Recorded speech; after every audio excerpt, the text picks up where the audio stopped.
I think I have a great opportunity to work outside, but this time of year when the gardens are inaccessible and most farmers are taking time off, we don't get to go out as much. And I have to actively make journeys out into the snow to keep myself sane.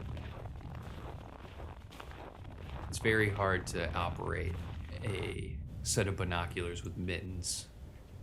It's also hard to make sure your binoculars aren't fogged up. And there's not as much light, so you can't really see plumage as well as you can at other times of the year. The challenges that are faced, there's ways to overcome them. The way to identify a bird isn't always just their plumage and their feathers, or necessarily their call, right? It could be their shape and their size and what they're doing and their actions. I was on the Lake Superior hiking trail with a friend of mine, and it was, every night we would go to sleep, we'd be camping, and we would hear the drum of grouse. I remember laying in my bed thinking, my sleeping bag, and thinking to myself, what is this? What is going on? What is this sound? Which is another good example of the mystery that is birding at times. Sometimes you're not going to figure out what that bird was, but you hold that seed in your head and you remember the call and you remember what you saw. And then one day you find out, and it's almost like it's an accomplishment.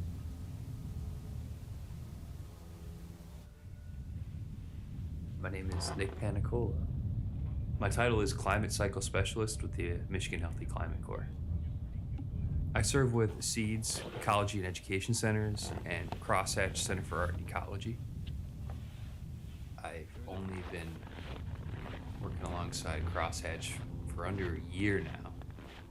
I don't think I fully understood what I was signing up for when I applied for the position, but it fell into my lap and it was something that was a new opportunity.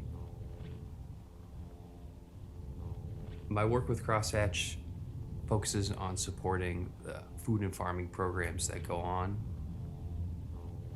I work pretty closely with Daniel to put together workshops and social events, roundtables, and other educational opportunities for land stewards and farmers and other land-focused individuals to learn how to be better stewards and be better members of these rural communities that we live in.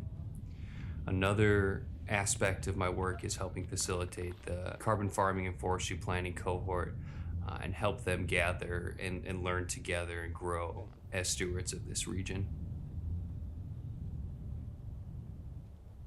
I think Crosshatch is really focusing on how to be a good neighbor, how to be a good community member, how do we learn to live in this place.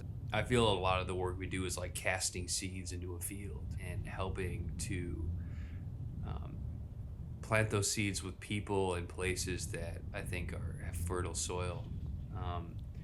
So often when I'm looking for that immediate gratification, I think that's a flawed way of going into a lot of the work that we do, expecting that outcome early. I think we come from the perspective that we need more to get things done, but I often think that to become the people we need to be, we already have that love and that support and all those resources in front of us, in the same way that to be a master birder, all you have to do is a very simple step of just ask the question, what bird is that?